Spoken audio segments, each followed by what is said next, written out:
दोस्तों नमस्कार। Study portal में आप सबका स्वागत है। दोस्तों हरियाणा के अंदर जेबीटी टीचर की लगभग 5-6 सालों के बाद जो दोबारा वैकेंसी आने वाली है उस वैकेंसीज के बारे में बात करेंगे, क्योंकि 2-3 दिन से जब से ये न्यूज आई है अखबार में, न्यूज़पेपर में, सोशल साइट्स के ऊपर, तब से काफी सारे बच्चों के बहुत सारे सवाल हैं। जब वैकेंसी आने को होती है तो काफी सारे बच्चों को ये संशय, डाउट होता है कि हम इसमें अप्लाई कर भी पाएंगे या नहीं कर पाएंगे। तो जेबीटी की जो हरियाणा में भर्ती आएगी उससे जुड़े हुए जितने भी सवाल हैं, चाहे वो एचटेट को लेकर हैं, चाहे वो सीटेट को लेकर के हैं, चाहे वो एज को लेकर के हैं, चाहे वो सिलेबस को लेकर के हैं, चाहे वो अदर स्टेट वाले बच्चों के लिए हैं, तमाम चीजों पर आज हम डिस्कस करने वाले हैं। तो हमारे साथ बने रहिए वीडियो के लास्ट तक। आपको अगर कोई डाउट है तो आप वो भी हमसे कमेंट करके पूछ सकते हैं। शुरुआत करते हैं। सबसे पहले पूरे इंडिया में हमारा स्टडी मटेरियल बाय कोरियर जाता है, चाहे वो हरियाणा के एस्टेट जैसे एग्जाम हो या फिर स्क्रीनिंग जैसे एग्जाम हो या फिर अब जेबीटी वाला एग्जाम है या DSSB, KVS, NVS, CTET, UGC NET, सभी टीचिंग एग्जाम्स के लिए पूरे इंडिया में बाय कोरियर मटेरियल जाता है। इस नंबर पर कॉल करके या व्हाट्सएप पर मैसेज करके आप लोग बात करके मंगवा सकते हैं। स्पीड पोस्ट और कोरियर के माध्यम से आपको आपके घर पर मिल जाएगा।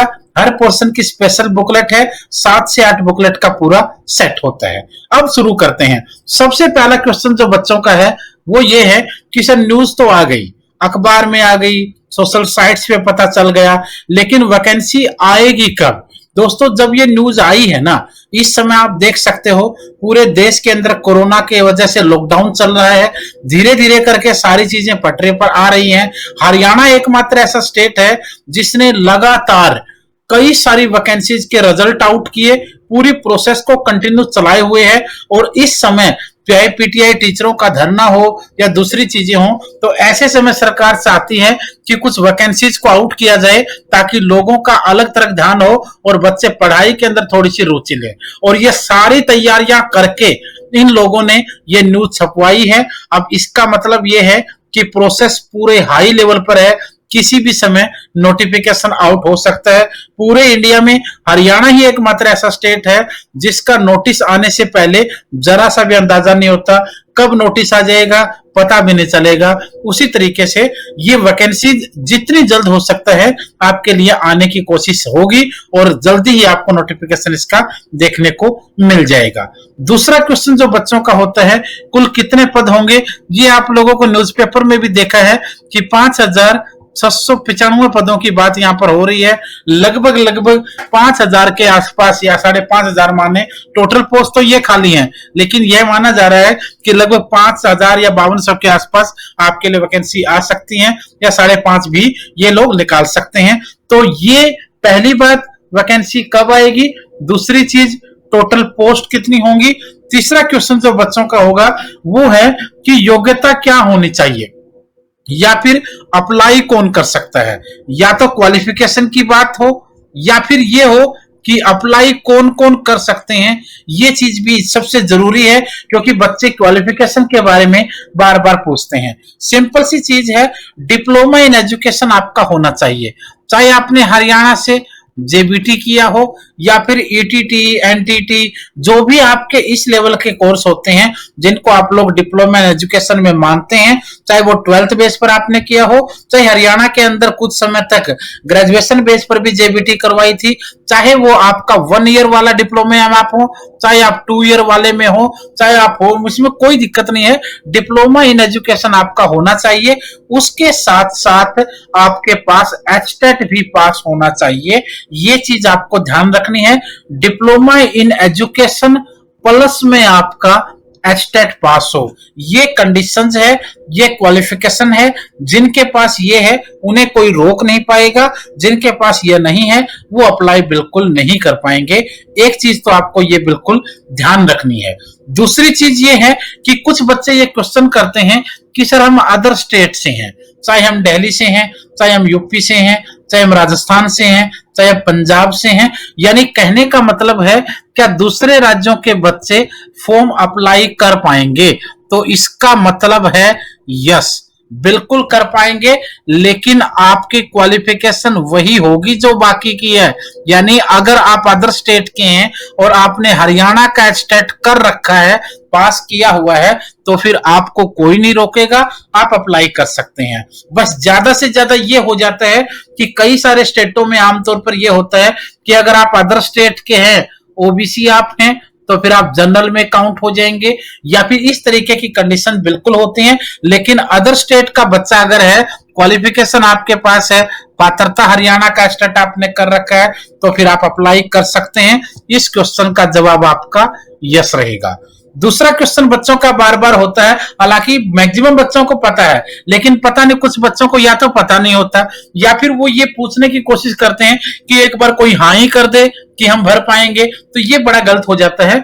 जिनका सीटेट पास है, क्या वो अप्लाई कर सकेंगे?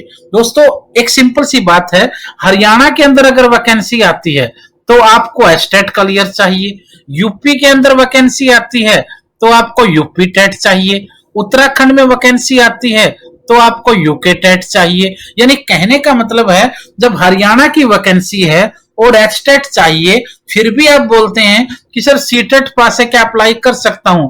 तो इसके लिए तो एक ही जवाब होगा, बिल्कुल नहीं। क्योंकि सीटेट सीटेट की जगह है, एस्टेट एस्टेट की जगह है। अगर एस्टेट वाली जगह आप सीटेट में अप्लाई कर पाओगे तो फिर एस्टेट करवाएंगे क्यों भाई? ये सिंपल चीज है। तो सीटेट की सेंटर लेवल के ऊपर यूनियन टेरिटरीज में हर जगह आप अप्लाई कर सकते हैं, डीएसएसबी में, केवीएस में, नवोदय में, टीजीटी और आगे के लिए। लेकिन हरियाणा में ये सीटेट वाला तो बिल्कुल आपका यहां से नहीं रहेगा। ये चीज भी आपको एक बार देख लेनी है। तो ये कुछ ऐसे क्वेश्चन थे जो बच्चे बार बार पुटअप कर रहे थे कि सर इन चीजों का सवालों का जवाब हमें चाहिए। फिर कुछ बच्चे पूछ लेते हैं कि सर मैं फाइनल ईयर में हूं, या फाइनल ईयर में हुआ हूं, या फिर मैं अपीयरिंग में हूं, क्या मैं अप्लाई कर पाऊंगा? या तो आप लोग डिप्लोमा इन एजुकेशन, क्योंकि एक चीज देखिए, जब आप डिप्लोमा करते हैं ना, डिप्लोमा करके आप एचटेट देते हैं या फिर आप कोई और टेट देते हैं, तो उस समय फाइनल ईयर में या अपीयरिंग में आपको वो पात्रता वाला जो एग्जाम होता है वो देने का मौका आपको मिल जाता है। लेकिन जब वैकेंसी आती है, रिक्रूटमेंट का जब फॉर्म निकलता है, तो यहां पर आपको यह परमिशन नहीं मिलेगी। क्योंकि अगर आप फाइनल ईयर में हैं, या फिर आप अपीयरिंग में हैं, या आप कंप्लीट पास नहीं हुए हैं, या फॉर्म की लास्ट डेट, फॉर्म भरने की आखिरी डेट तक अगर रिजल्ट नहीं आता है तो आप अप्लाई नहीं कर पाएंगे। एक ये चीज ध्यान रखनी है, क्योंकि बहुत से बच्चे बार बार पूछते हैं, क्योंकि बच्चा भी, हालांकि वो क्यूरियोसिटी होती है उसके अंदर कि यार मेरा फाइनल ईयर अगर भरने का मौका मिल जाए तो मजा आ जाए। अब वो बार बार पूछता है और ये बहाना भी बना रहा है। अगर कोई बोले कि नहीं भर पाओगे तो वो ये भी बोलता है कि तो एस्टेट में तो हमें परमिशन मिलती है। एस्टेट और सीटेट जैसे एग्जाम पात्रता वाले हैं, वहां अपीयरिंग को मौका मिलता है, लेकिन जब वैकेंसी का फॉर्म आता है तो वहां अपीयरिंग को मौका यहां नहीं मिलेगा। क्योंकि बोर्ड ये मान के चलता है कि क्या गारंटी आप पास होंगे या नहीं होंगे। तो ये चीज आपको देखनी है। फाइनल ईयर वाले या फिर अपीयरिंग वाले, तो ये लोग अप्लाई नहीं कर पाएंगे। और इसकी कंडीशन ये होती है, फॉर्म भरने की लास्ट डेट तक आपका रिजल्ट आ जाना चाहिए, यानी आप कंप्लीट पास होने चाहिए, डिप्लोमा इन एजुकेशन में भी और आपका एस्टेट भी, दोनों चीजें आपके लिए जरूरी हैं। तो ये वो सवालों के जवाब थे जो आप बच्चे बार बार पूछ रहे थे। आप अपना, आपका नाम, साथ में आप सिटी, नाम, सिटी और साथ में HRY हरियाणा JBT, ये चीजें लिख करके इस नंबर पर व्हाट्सएप भी कर दीजिए। जो भी इंफॉर्मेशन होगी या जिस प्रकार की भी वीडियोज और जानकारी आएगी वो समय समय पर व्हाट्सएप के थ्रू आपको मिलती भी रहेगी। ये वाली जानकारी जो है ये बिल्कुल फ्री ऑफ कॉस्ट रहेगी, इसमें किसी बच्चे का कोई वो नहीं है। हम कोशिश करेंगे जितने भी लेक्चर अपलोड होंगे, जो भी वैकेंसीज की डिटेल होगी, जो भी नई इंफॉर्मेशन होगी, चाहे वो हरियाणा के एग्जाम के बारे में है, चाहे वो सीटेट जैसे एग्जाम के बारे में है, या फिर DSSB है, KVS है, NVS है, UGC नेट है, सबके बारे में आपको इंफॉर्मेशन मिलती रहेगी। आज की वीडियो में इतना ही था। कोई भी डाउट आपका रह गया है तो आप हमें कमेंट करके पूछ सकते हैं। हम कोशिश करेंगे आपके सभी सवालों का जवाब देने की।